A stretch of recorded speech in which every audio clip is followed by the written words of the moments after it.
Oi pessoal, Ana aqui de novo, do Ana Entre Linhas. Tudo bem com vocês? Como foi a semana? Tô inspirada.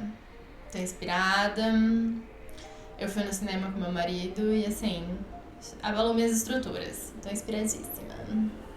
Por quê? A gente foi assistir o filme da aclamadíssima, belíssima, maravilhosa mãe de todos, Fernanda Torres. Ainda estou aqui. E eu fui meio à cega, assim, eu não sabia o que esperar. Que burra, dá zero pra ela. Eu fui uma vergonha para minha profissão de leitora. Você é vergonha da profissão! Porque eu não lembrava e não fazia ideia que a história era sobre a família do Marcelo Rubens Paiva, né? Autor ilustre de Feliz Ano Velho. É um filme que se concentra principalmente na mãe do Marcelo, né? Na Dona Anice. E todo aquele sufoco que eles passaram por causa... Né? Bom, enfim, assistam o filme e sintam o sufoco que eu senti. E aí eu saí do filme muito reflexiva. Tanto eu quanto meu marido ficamos muito abalados com a história e tal. E eu senti o impacto, o pico vai pular na luz. Melhor fechar a janela. Tanto eu quanto meu marido saímos muito abalados do filme e eu me peguei pensando, né, que ele tem muito esse ar, né, o Ainda Estou Aqui, de não esqueça. Ele é um filme que traz muito essa ideia do não podemos esquecer, porque para o brasileiro médio comum, a época da ditadura militar foi só mais um governo. Só tinha problema que tinha esses negócios aí com o comunismo. E hoje em dia a gente sabe muito bem que não é bem assim, que não bastava ser só um suspeito comunista, que não se pode fazer o que o governo brasileiro fazia naquela época com as pessoas por elas terem uma ideologia diferente da do governo. E aí, pensando muito nisso, em não deixar essa lembrança de como foi brutal esse aspecto do governo, eu resolvi trazer 3 livros de ficção cuja história se passa na época da ditadura militar. O primeiro deles, que é o deste vídeo, que aqui se apresenta, é O Menino Sem Pátria, do Luiz Puntel. É um livro que pertence a uma coleção incrível, maravilhosa, perfeita, para Infanto Juvenil, que é a coleção Vagalume da Editora Ática. Muito obrigada, Editora Ática, por todos os serviços prestados à comunidade. Não gostei. Asmei. Não é o primeiro livro do Luiz Puntel que eu li na vida. Eu li Missão no Oriente quando eu era adolescente. Foi uma experiência muito boa. Depois, quando eu cresci, eu percebi que, assim, é uma coisa bem introdutória. É uma historinha, assim, bem por cima, né? O Luiz Puntel, ele não viveu absolutamente tudo o que ele escreveu. Mas ele escreve de uma forma tão leve, tão tranquila, que eu acho que serve muito bem no papel de introdução de assuntos para adolescentes, que é meio que o propósito da coleção como um todo. Então, o primeiro livro da minha trilogia Não Esqueça é um livro de literatura infanto-juvenil, né? Ele é voltado principalmente para o público infanto-juvenil.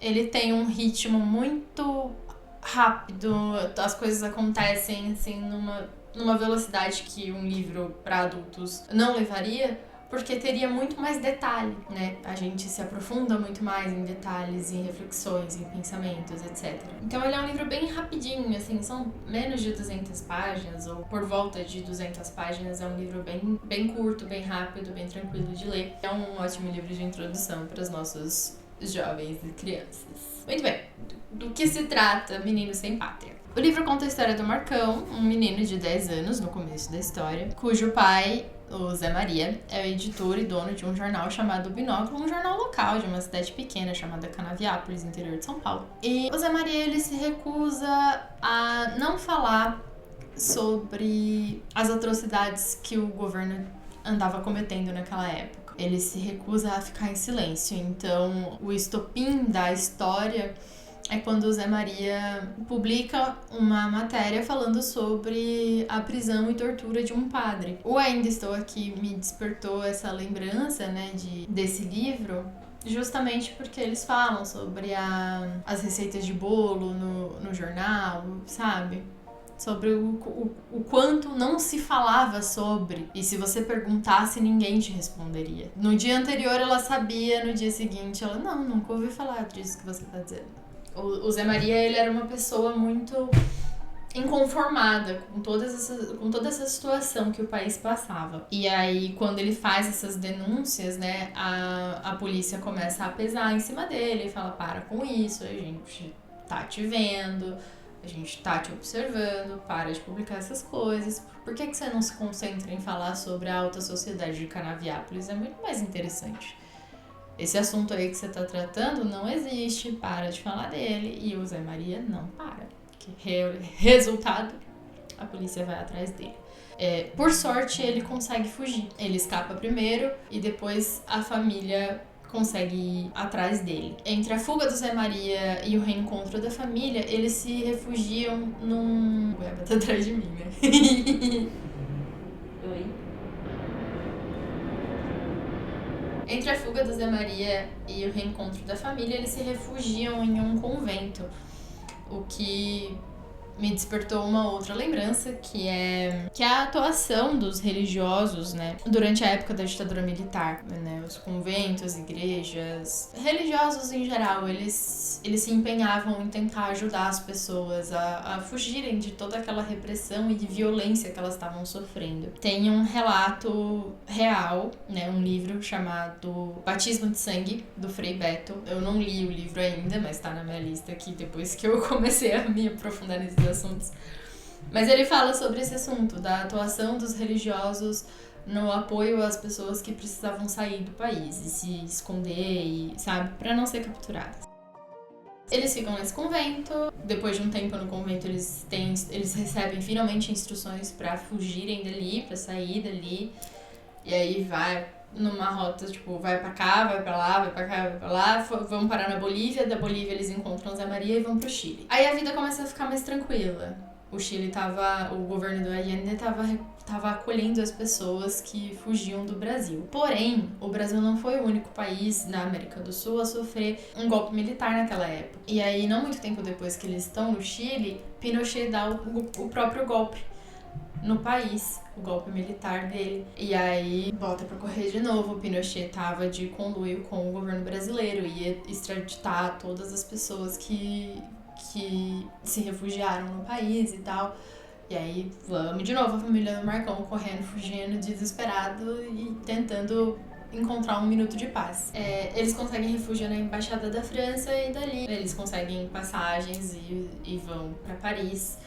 E aí a boa parte da história se passa em Paris e a minha sinopse do livro vai se encerrar por aqui. Mais detalhes mais pra frente, só que aí serão spoilers. Mas é isso, tipo, essa é a premissa da história, né? Tamo no Brasil, aí não tamo mais no Brasil, aí de repente tamo em Paris, e aí agora, como é que vai ser a nossa vida daqui em diante? Esse livro, ele discute um tema muito forte, mas apesar disso, o Luiz Puntel, ele conseguiu trazer toda essa problemática de uma forma até que bastante leve. Ele leva a história naquele ritmo acelerado que eu comentei, que não dá muito tempo pra gente parar e refletir. Então, na cabeça do público-alvo, né, do público infanto-juvenil, a criança ou adolescente vai ler, vai passar pela história, vai ficar horrorizado com o que tem que ficar horrorizado, vai se emocionar com o que tem que se emocionar ali e blá, e vamos pra frente. Eu, na condição de mulher adulta, já tive uma visão um pouco diferente. Por quê? O que passava rápido na história, na minha cabeça, acabava tomando um pouco mais de tempo. Porque, sei lá, quando falava sobre a perseguição a alguém, aí eu já começava a refletir sobre como será que era viver naquela época sendo perseguido desse jeito. Ou então falava sobre o sentimento de saudade que as pessoas tinham do Brasil estando no exílio. E aí eu me solidarizava com esse tipo de pensamento e tal. Eu já começava a criar outras linhas da história dentro da minha cabeça, pensando, refletindo sobre tudo o que aconteceu e sobre as coisinhas que o Marcão trazia ali, né? Que o Luiz traz no ponto de vista do Marcão. Devo confessar, devo avisar, inclusive, que eu fiquei muito emocionada com essa história, principalmente nos últimos capítulos. O Luiz Puntel, ele é muito sensível e aí ele colocou algumas cenas, algumas situações que me fizeram chorar no ônibus. Tá bom pra vocês?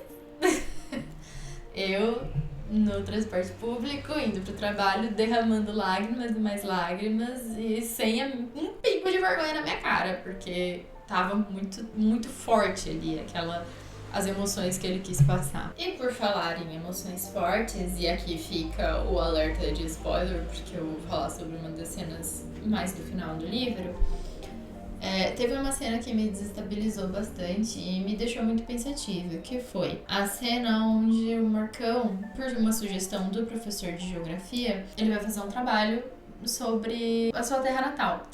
A proposta do trabalho era, como tinha crianças de todos os cantos da França ali naquela turma e na escola como um todo, a proposta era falar sobre a terra natal, assim, tipo, sei lá, vim de Lyon, vim de Paris, isso aqui. E no caso do Marcão, ele ia fazer sobre o Brasil, porque a terra natal dele era Qui.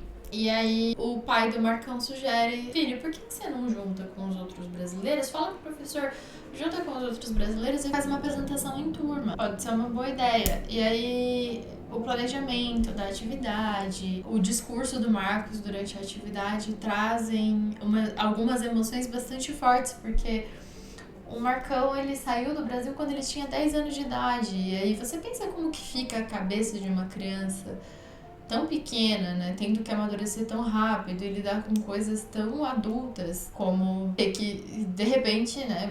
Criança é expansiva, criança é barulhenta, brincalhão. E aí, de repente, você precisa aprender a ficar quieto. Porque se você não ficar quieto, se você não souber manter seu biquinho fechado, você pode acabar entregando alguma coisa. E aí a polícia pode acabar levando sua família. Então, assim, o irmão mais novo do Marcos, na época que ele surgiu no Brasil, era apenas um neném, eles tinham que contar com a sorte pra lidar com ele. Agora, o Marcos já tava com um pouquinho de idade ali, já tava querendo tentar entender. Então, me pegou muito forte a cena da apresentação, porque eu fiquei pensando, caraca, bicho, ele era só um neném quando ele saiu do Brasil. E imagina o tanto de pessoa que sofreu, que passou por isso durante a época da ditadura militar, né? Que teve que amadurecer rápido demais por causa dos ideais da família. É muito doido pensar nisso. Mas assim, sendo bem franca, o final do livro é um final feliz, então pode entregar na mão da sua criança pra ler, ela não vai sair dali traumatizada.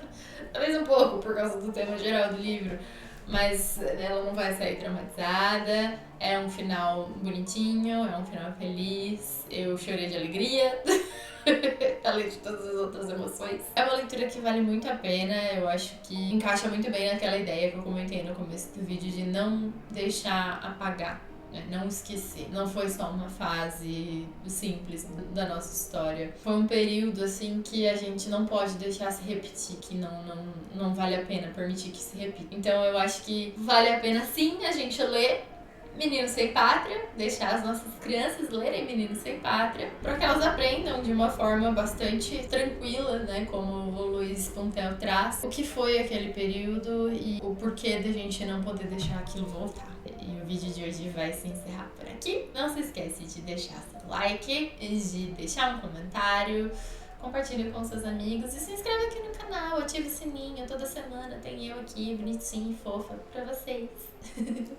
Eu espero que vocês tenham gostado dessa review, tô muito feliz de ter lido ele e eu espero que vocês também fiquem felizes de lê-lo, porque vale a pena, eu não canso de falar. Até semana que vem, pessoal!